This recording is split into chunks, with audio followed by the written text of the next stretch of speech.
stared at my tablet, rereading the group chat messages I was never supposed to see. Someone, probably Victor's overworked assistant, whose moral compass had always been inconvenient for them, had forwarded the screenshots to my private inbox. Victor, meeting at 9 a.m. tomorrow to finalize the Harper Tech acquisition. Lorraine, should we include Ava? Victor, she's not really family, Lorraine. Exactly. She'll just complicate it again. Remember that nonsense she pitched about employee profit sharing? Lorraine, she seriously thinks this is some kind of community startup. It's embarrassing. I lowered the screen, my jaw tightening. The irony was almost too sharp to swallow, because I was reading their words from my corner office on the 41st floor of Solara Dynamics Tower in downtown Chicago, as its founder, chief architect, and majority shareholder. For nearly 6 years, I'd worked in the shadows, building one of the Midwest's fastest-growing AI-driven logistics companies. Industry leaders called me a disruptor. Investors called me indispensable. My stepfamily, they still called me a dreamer. They had no idea. It started in 2010 when I was 19. My mother married Gerald Langston, a polished corporate attorney with 2 children from his first marriage, Victor and Lorraine. They were sleek, confident, and already halfway through Ivy League degrees. I was the outsider. Gerald once told me I had a good temperament for administrative work. He said it like a compliment. While Victor networked at golf resorts and Lorraine toured Europe under the banner of market research, I worked night shifts at a bookstore, teaching myself machine learning and advanced supply chain modeling through online courses and open-source projects. That profit-sharing idea they mocked, that was the last time I offered a proposal to Langston Industries. They laughed me out of the boardroom once. 8 months later, I launched Solara Dynamics. Today, they're scrambling to sell their sinking company, counting on HarperTech to save them. They have no clue the acquisition's buyer is me. Not yet. The vision I'd nurtured, AI systems designed to make logistics faster, cleaner, and more equitable, became Solara's heartbeat. In our first year, we secured the North Line rail contract Langston Industries had banked on for survival. By year 4, we were their largest competitor. And now, after a series of silent acquisitions and carefully disguised investor maneuvers, I was about to do the unthinkable, acquire Langston Industries outright. Their empire was crumbling. Years of nepotism, reckless spending, and outdated strategies had gutted their market share. Contracts were falling through, suppliers were jumping ship, and their board was desperate for a savior. Then came Solara Dynamics with a lifeline. A buyout offer so clean, so generous, they could hardly believe it. The only mystery? The elusive CEO, known only as A. Mercer, insisted all communication go through corporate counsel. Victor and Lorraine never questioned it. They assumed some reclusive investor was looking for a legacy trophy. They had no idea. My tablet pinged. Reminder: Langston Industries Emergency Board Vote, 2:30 p.m. I had requested that slot weeks ago, right when I saw Victor and Lorraine block it for their confidential pitch to Solara's CEO. They thought they were about to charm a wealthy backer. In reality, they were about to meet their new boss. I slid open my desk drawer and pulled out an old photo. Me at 19, standing beside my mom on a snowy street in Evanston. She was gone less than a year later. Gerald married within months. Lorraine quietly erased my mother's name from the company's official history before the funeral flowers had even wilted. "You're on your own now," she'd said flatly. "Build your own future." So I did. And now I was buying the company she'd stolen from my mother's legacy. I tapped my earpiece. "Nadia, are we set?" "Yes, Miss Mercer," she replied smoothly. "Legal is on standby. The board just needs to sign." Victor and Lorraine still think A. Mercer is that retired Stanford AI professor. I smiled faintly. They'd fallen for the fabricated wired profile we planted last year, an aging genius with mysterious funding and a philanthropic streak. Exactly the kind of figure they idolized. "Perfect," I said. And make sure the boardroom cameras are rolling. I want every second documented. In the private restroom, I studied my reflection. The woman staring back bore no resemblance to the girl they once dismissed. Navy suit tailored to perfection, hair smooth, gaze steady. It added a pair of thin, understated glasses. I didn't need them, but they would make me just unfamiliar enough. By the time I stepped into that boardroom, they wouldn't recognize me until it was too late. Ms. Mercer, Nadia's voice came crisply through the intercom. The Langstons are here, boardroom 4B. And the camera? Live feed is running. Would you like the link? I opened the stream on my tablet. Victor and Lorraine Langston, still as smug as ever. Still dressed like they'd stepped out of a corporate lifestyle magazine spread, designer suits, diamond watches, the whole performance. Victor leaned toward Lorraine, showing her something on his phone. She rolled her eyes, then laughed, a sharp, performative sound. Can you believe Ava applied here? He said. For a data analyst position. Like Langston Industries would even bother reading that. Lorraine smirked. University of Illinois? Pathetic. I heard she's at some second-rate startup in Naperville. I didn't flinch. I wanted to hear them say it. That resume? It was mine. A deliberate plant. A trail of staged LinkedIn updates. All bait. They thought I was angling for a seat at their table. They had no idea I owned the building we were sitting in. 2:20 p.m., almost showtime. Before walking into that boardroom, I took a slow breath. Everything I had worked toward was about to converge into this single moment. Nadia, I said into the mic, let them know the meeting will begin a few minutes early. And when you announce me, call me Miss Mercer. I rose, smoothing the lapels of my charcoal blazer and gathering the final acquisition papers. 19 years of being overlooked, of being told I was too sensitive, too ambitious, or just Gerald's first daughter. Years of watching them waste opportunities they didn't earn. I thought of my mother. How her eyes shone when I coded my first AI route optimization program at 15. How she told me real legacy wasn't inherited. It was built, line by line, brick by brick, by those no one invited. Ready when you are, Miss Mercer, Nadia's voice came again, calm and steady. My first hire at Solera Dynamics. One of the few who knew the whole story. I adjusted my glasses, squared my shoulders, and walked toward boardroom 4B. Each tap of my heels echoed across the marble floor like a gavel striking judgment. Through the glass, I saw Victor and Lorraine still lounging back in their chairs, certain they were about to charm another investor. Nadia opened the door. Shall I announce you? She asked. I nodded. Let's begin. If you think this moment is satisfying, wait until you see their faces when the truth drops. Hit subscribe so you're in the room with me when it happens. I drew in one slow breath, steadying the current of adrenaline running beneath my composure. Years of exclusion had crystallized into control.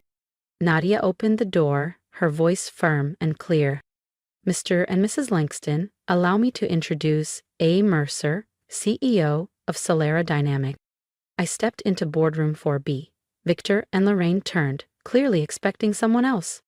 First, polite smiles, then puzzled frowns, then the dawning pallor of recognition. Hello, Victor. Lorraine.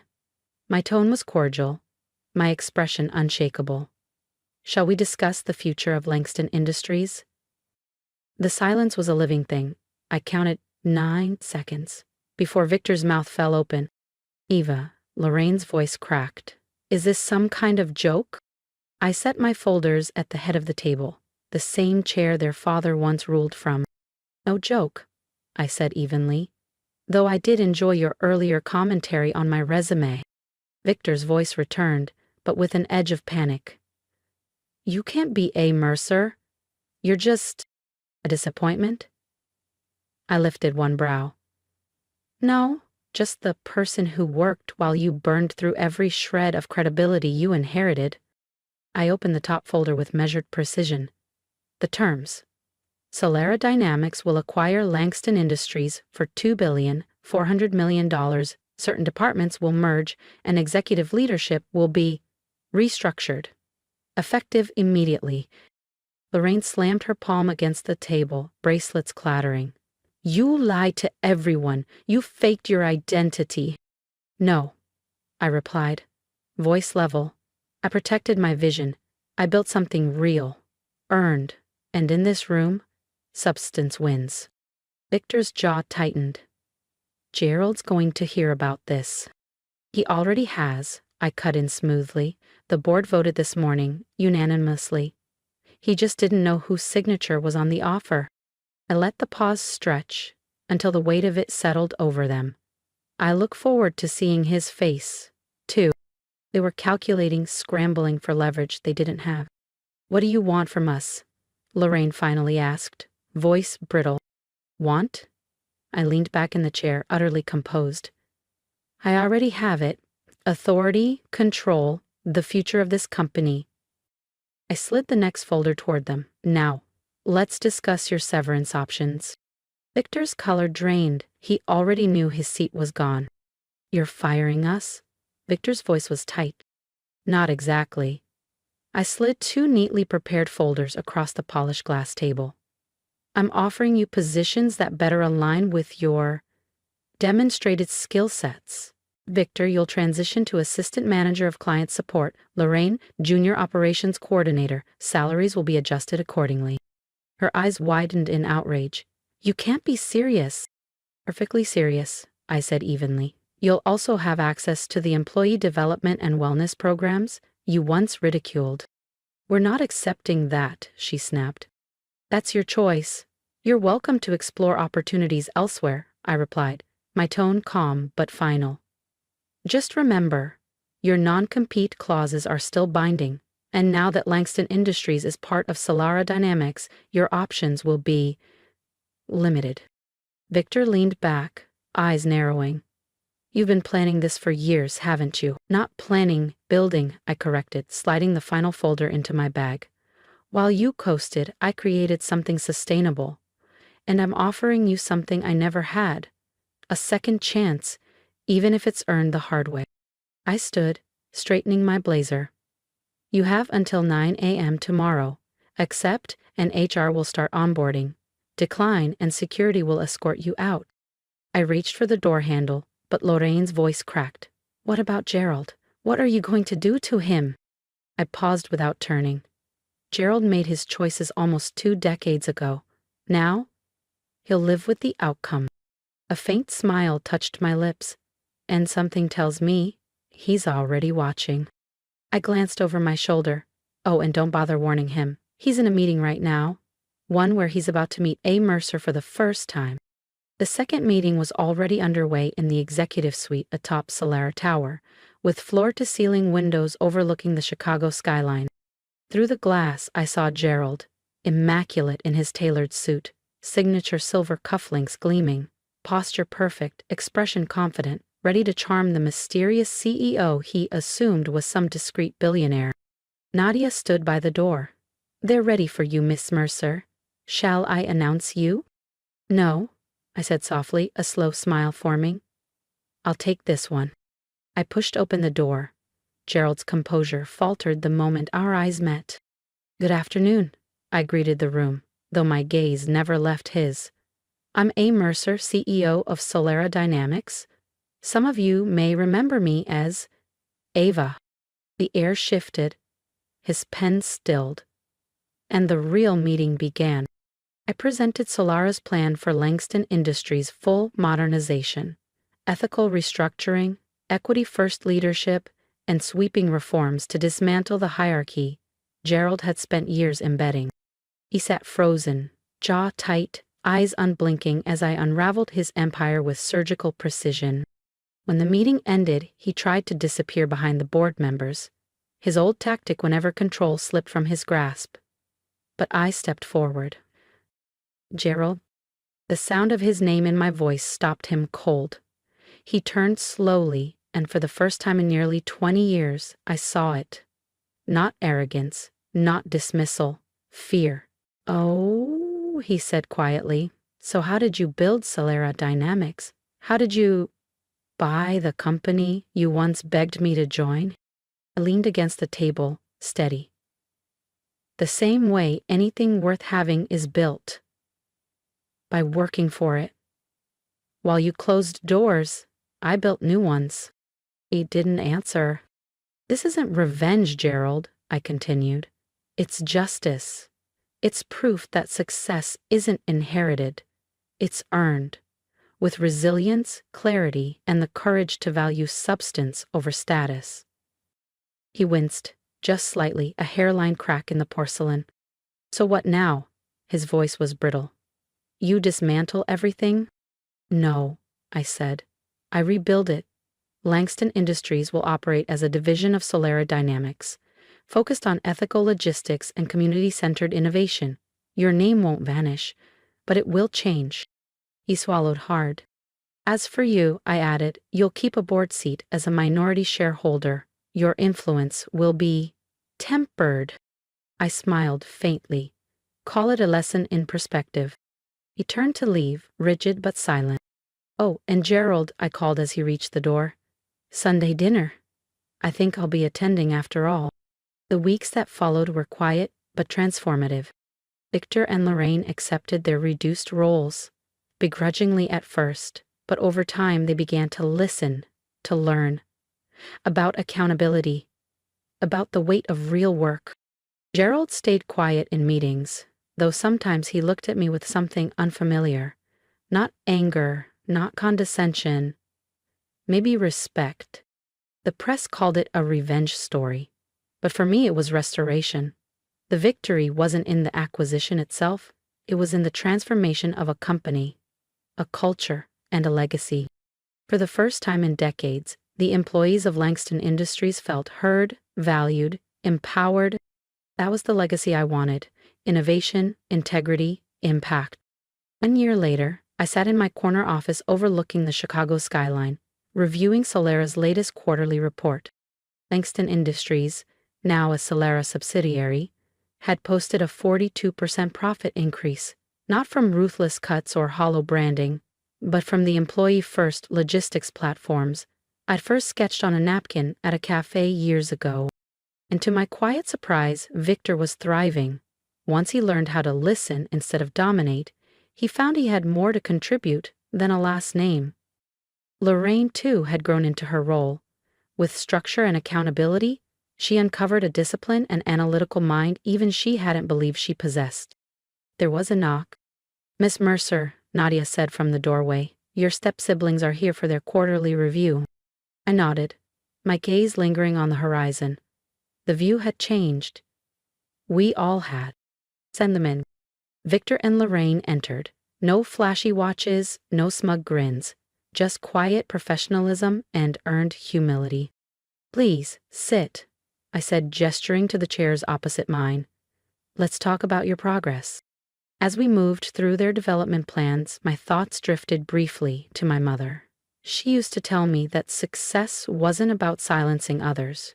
It was about becoming someone worth listening to. I hadn't taken over Langston Industries to crush them.